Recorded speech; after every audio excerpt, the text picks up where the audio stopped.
शरद ऋतु का वर्णन पूर्वोक्त आदेश देकर सुग्रीव तो अपने महल में चले गए और उधर श्री रामचंद्र जी जो वर्षा की रातों में प्रस्थवर्ण गिरी पर निवास करते थे, आकाश के मेघों से मुक्त एवं निर्मल हो जाने पर सीता से मिलने की उत्कंठा लिए उनके विरहजन्य शोक से अत्यंत पीड़ा का अनुभव करने लगे।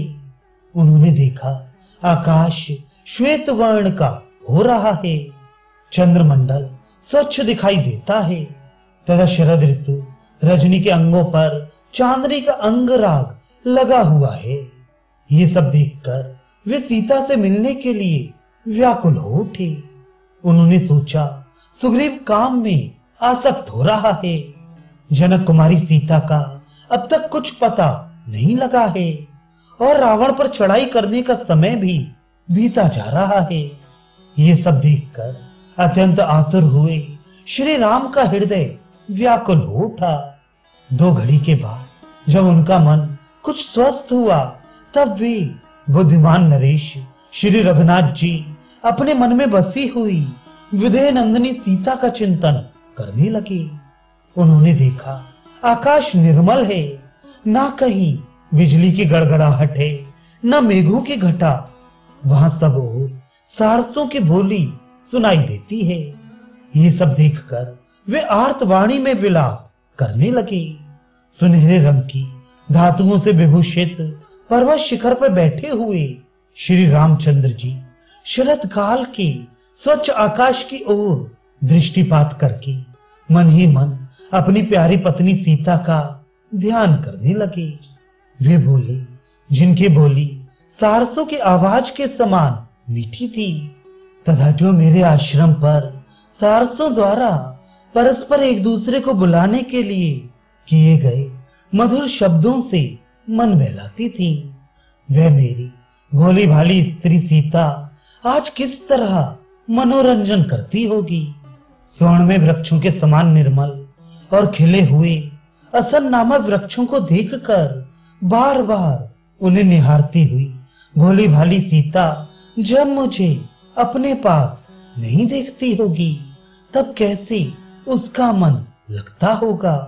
जिसके सभी अंग मनोहर हैं तथा जो स्वभाव से ही मधुर भाषण करने वाली है, वह सीता पहले कलहंसों के मधुर शब्द से जागा करती थी, किंतु आज वह मेरी प्रिया वहां कैसे प्रसन्न रहती होगी। जिसके विशाल नेत्र प्रफुल्ल कमल दल के समान शोभा पाते ही, वह मेरी प्रिया जब साथ विचरने वाले चकवों की बोली सुनती होगी तब उसकी कैसी दशा हो जाती होगी। हाय, मैं नदी, तालाब, बावली, कानन और वन सब जगह घूमता हूँ, परंतु कहीं भी उस मृग शावक नैनी सीता के बिना अब मुझे सुख नहीं मिलता है। कहीं ऐसा तो नहीं होगा कि शरद ऋतु के गुणों से निरंतर वृद्धि को प्राप्त होने वाला काम भामिनी सीता को अत्यंत पीड़ित कर दे, क्योंकि ऐसी संभावना के 2 कारण हैं। एक तो उसे मेरे वियोग का कष्ट है, दूसरे वह अत्यंत सुकुमारी होने के कारण इस कष्ट को सहन नहीं कर पाती होगी। इंद्र से पानी की याचना करने वाले प्यासे पपीहे की भांति नरश्रेष्ठ नरेंद्र कुमार श्री राम ने इस तरह की बहुत सी बातें कहकर विलाप किया। उस समय शोभाशाली लक्ष्मण फल लेने के लिए गए थे। वे पर्वत की रमणीय शिखरों पर घूम फिरकर जब लौटे तब उन्होंने अपने बड़े भाई की अवस्था पर दृष्टिपात किया। वे दुस्सह चिंता में मग्न होकर अचेत से हो गए थे और एकांत में अकेले ही दुखी होकर बैठे थे। उस समय मनस्वी सुमित्रा कुमार लक्ष्मण ने जब उन्हें देखा तब वे तुरंत ही भाई के विषाद से अत्यंत दुखी हो गए और उनसे इस प्रकार बोले, आर्य, इस प्रकार काम के अधीन होकर अपने पौरुष का तिरस्कार करने से, पराक्रम को भूल जाने से क्या लाभ होगा। इस लज्जाजनक शोक के कारण आपके चित्त की एकाग्रता नष्ट हो रही है, क्या इस समय योग का सहारा लेने से, मन को एकाग्र करने से ये सारी चिंता दूर नहीं हो सकती? आप आवश्यक कर्मों के अनुष्ठान में पूर्ण रूप से लग जाइए, मन को प्रसन्न कीजिए और हर समय चित्त की एकाग्रता बनाए रखिए। साथ ही अंतःकरण में दीनता को स्थान न देते हुए अपने पराक्रम की वृद्धि के लिए सहायता और शक्ति को बढ़ाने का प्रयत्न कीजिए। मानव वंश के नाथ तथा श्रेष्ठ पुरुषों के भी पूजनीय वीर रघुनंदन श्री राम, जिनके स्वामी आप हैं, वे जनक नंदिनी सीता किसी भी दूसरे पुरुष के लिए सुलभ नहीं है, क्योंकि जलती हुई आग की लपट के पास जाकर कोई भी दग्ध हुए बिना नहीं रह सकता। लक्ष्मण उत्तम लक्षणों से संपन्न थे, उन्हें कोई परास्त नहीं कर सकता था।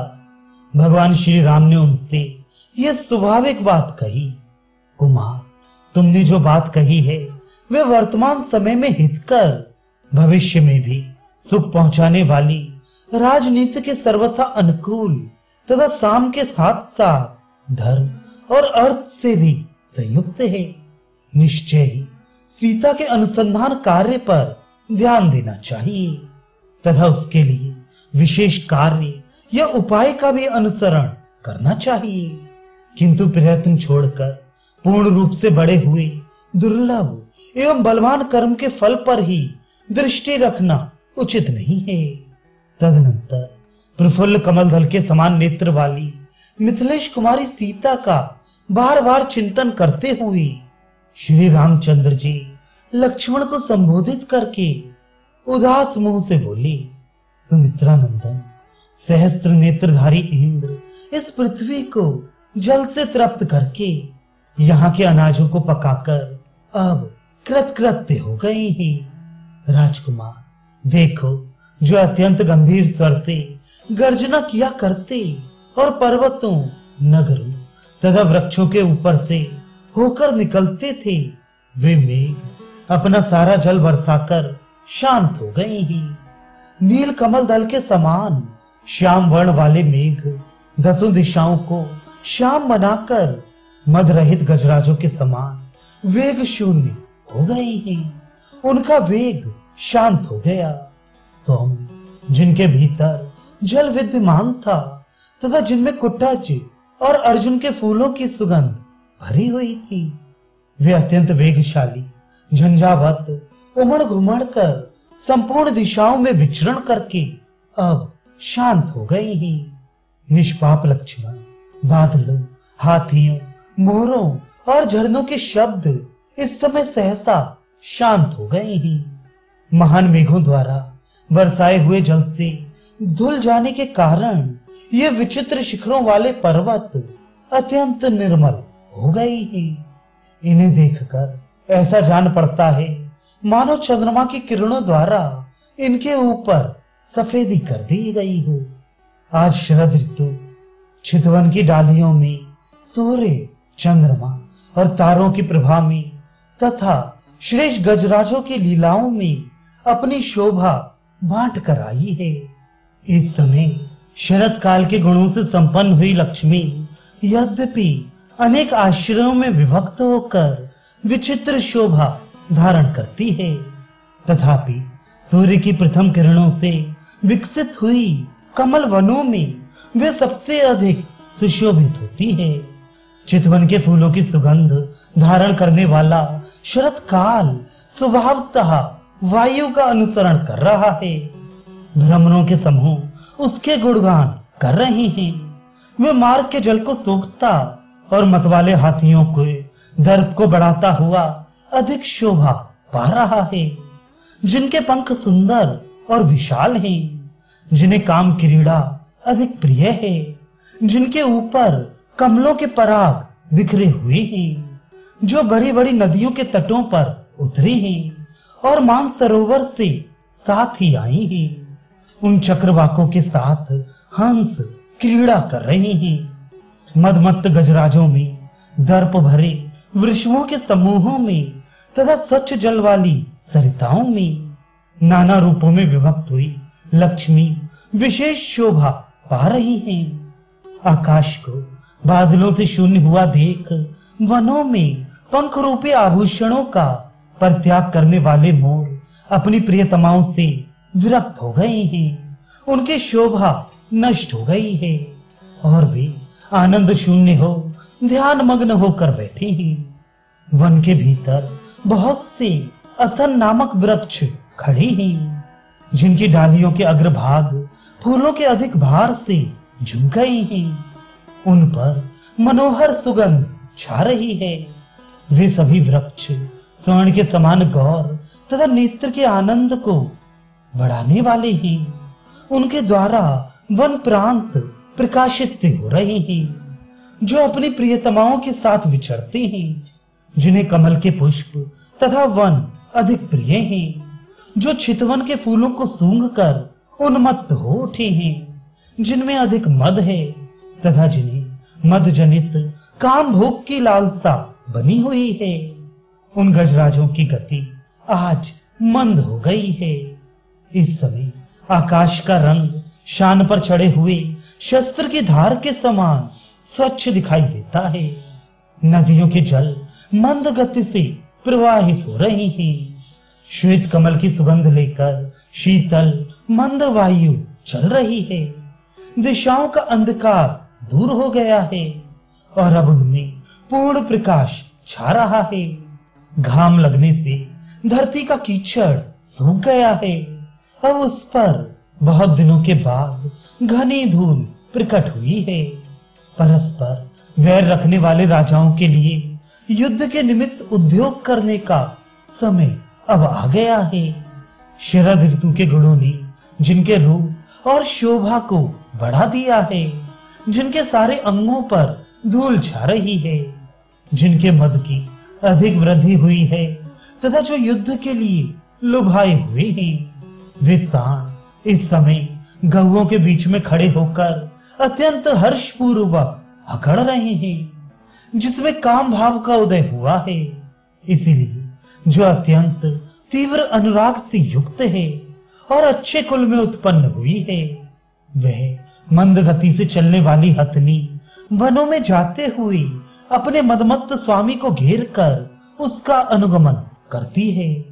अपनी आभूषण रूप श्रेष्ठ पंखों को त्याग कर नदियों के तटों पर आए हुए मोर मानो सारस समूहों की फटकार सुनकर दुखी और खिन्न चित्त हो पीछे लौट जाते हैं। जिनके गंड स्थल से मद की धारा बह रही है, वे गजराज अपनी महती गर्जना से कारंडवों तथा चक्रवाकों को भयभीत करके विकसित कमलों से विभूषित सरोवरों में जल को हिलोर हिलोर कर पी रही हैं। जिनके कीचड़ दूर हो गए हैं, जो बालिकाओं से सुशोभित है, जिनका जल बहुत ही स्वच्छ है, जो गौओं के समुदाय जिनके जल का सेवन करते हैं, सारसों के कलरवों से गूंजती हुई उन सरताओं में हंस बड़े हर्ष के साथ उतर रही हैं। नदी, मेघ, झरनों के जल, प्रचंड वायु, मोर और हर्ष रहित मेढकों के शब्द निश्चय ही इस समय शांत हो गए हैं। नूतन मेघों के उदित होने पर जो चिरकाल से बिलों में छिपे बैठे थे, जिनकी शरीर यात्रा नष्ट प्राय हो गई थी और इस प्रकार जो मृतवत हो रहे थे, वे भयंकर विष वाले बहुरंगे सर्प भूख से पीड़ित होकर अब बिलों से बाहर निकल रहे हैं। शोभाशाली चंद्रमा की किरणों के स्पर्श से होने वाले हर्ष के कारण जिसके तारे किंचित प्रकाशित हो रही हैं, अथवा प्रियतम के कर स्पर्श जनित हर्ष से जिसके नेत्रों की पुतली किंचित खिल उठी है, वह राग युक्त संध्या स्वयं ही अंबर अर्थात आकाश अथवा वस्त्र का त्याग कर रही है। ये कैसे आश्चर्य की बात है। चांदनी की चादर ओढ़े हुए शरद काल की ये रात्रि श्वेत साड़ी से ढके हुए अंग वाली एक सुंदरी नारी के समान शोभा पाती है। उदित हुआ चंद्रमा ही उसका सौम्य मुख है और तारे ही उसकी खुली हुई मनोहर आंखें हैं। पके हुए धान की बाली को खाकर हर्ष से भरी हुई और तीव्र वेग से चलने वाली सारसों की वह सुंदर पंक्ति वायु कंपित गुथी हुई पुष्पमाला की भांति आकाश में उड़ रही है। कुमुद के फूलों से भरा हुआ उस महान तालाब का जल जिसमें एक हंस सोया हुआ है, ऐसा जान पड़ता है मानो रात के समय बादलों के आवरण से रहित आकाश सब और छिटके हुए तारों से व्याप्त होकर पूर्ण चंद्रमा के साथ शोभा पा रहा हो। सब और बिखरे हुए हंस ही जिनकी फैली हुई मेखलाएं जो खिले हुए कमलों और उत्पलों की मालाएं धारण करती हैं, उन उत्तम बावड़ियों की शोभा आज वस्त्राभूषणों से विभूषित हुई सुंदरी वनिताओं के समान हो रही है। वेणु के स्वर के रूप में व्यक्त हुए वाद्य घोष से मिश्रित और प्रातः काल की वायु से वृद्धि को प्राप्त होकर सब ओर फैला हुआ दही मथने के बड़े बड़े भांडों और सांडों का शब्द मानो एक दूसरे का पूरक हो रहा हो। नदियों के तट मंद मंद वायु से कंपित, पुष्प रूपी हाथ से सुशोभित और धुले हुए निर्मल रेशमी वस्त्रों के समान प्रकाशित होने वाले नूतन कांसों से बड़ी शोभा पा रही हैं। वन में ढिढाई के साथ घूमने वाले तथा कमल और आसन के परागों से गौर वर्ण को प्राप्त हुए मत वाले भ्रमर जो पुष्पों के मकरंद का पान करने में बड़े चतुर हैं, अपनी प्रियाओं के साथ हर्ष में भरकर वनों में गंध के लोभ से वायु के पीछे पीछे जा रहे हैं। जल स्वच्छ हो गया है, धान की खेती पक गई है, वायु मंद गति से चलने लगी है और चंद्रमा अत्यंत निर्मल दिखाई देता है। ये सब लक्षण उस शरद काल के आगमन की सूचना देते हैं जिसमें वर्षा की समाप्ति हो जाती है। क्रौंच पक्षी बोलने लगते हैं और फूल उस ऋतु के हास की भांति खिल उठते हैं। रात को प्रियतम के उपभोग में आकर प्रातः काल अलसाई गति से चलने वाली कामनियों की भांति उन नदी स्वरूपा वधुओं की गति भी आज मंद हो गई है, जो मछलियों को मेखला सी धारण किए हुए हैं। नदियों के मुख नव वधुओं के मुंह के समान शोभा पाते हैं। उनमें जो चक्रवाक हैं वे गोरोचन द्वारा निर्मित तिलक के समान प्रतीत होते हैं। जो सेवार हैं वे मधु के मुख पर बनी हुई पत्र भृंगी के समान जान पड़ते हैं तथा जो काश है वही मानो श्वेत दुकुल बनकर नदी रूपणी वधु के मुंह को ढके हुए हैं। फूले हुए सरकंडों और आसन के वृक्षों से जिनकी विचित्र शोभा हो रही है तथा जिनमें हर्ष भरे भ्रमरों की आवाज गूंजती रहती है, उन वनों में आज प्रचंड धनुर्धर कामदेव प्रकट हुआ है, जो धनुष हाथ में लेकर विरही जनों को दंड देने के लिए उद्यत हो अत्यंत कोप का परिचय दे रहा है। अच्छी वर्षा से लोगों को संतुष्ट करके नदियों और तालाबों को पानी से भरकर तथा भूतल को परिपक्व धान की खेती से संपन्न करके बादल आकाश छोड़कर अदृश्य हो गए। शरद ऋतु की नदियां धीरे धीरे जल के हटने से अपने नग्न तटों को दिखा रही हैं। ठीक उसी तरह जैसे प्रथम समागम के समय लजीली युवतियां शनै शनै अपने जगन स्थल को दिखाने के लिए विवश होती हैं। सौम्य सभी जलाशयों के जल स्वच्छ हो गए हैं। वहां कुरर पक्षियों के कलनाद गूंज रहे हैं और चक्रवाकों के समुदाय चारों ओर बिखरे हुए हैं। इस प्रकार उन जलाशयों की बड़ी शोभा हो रही है।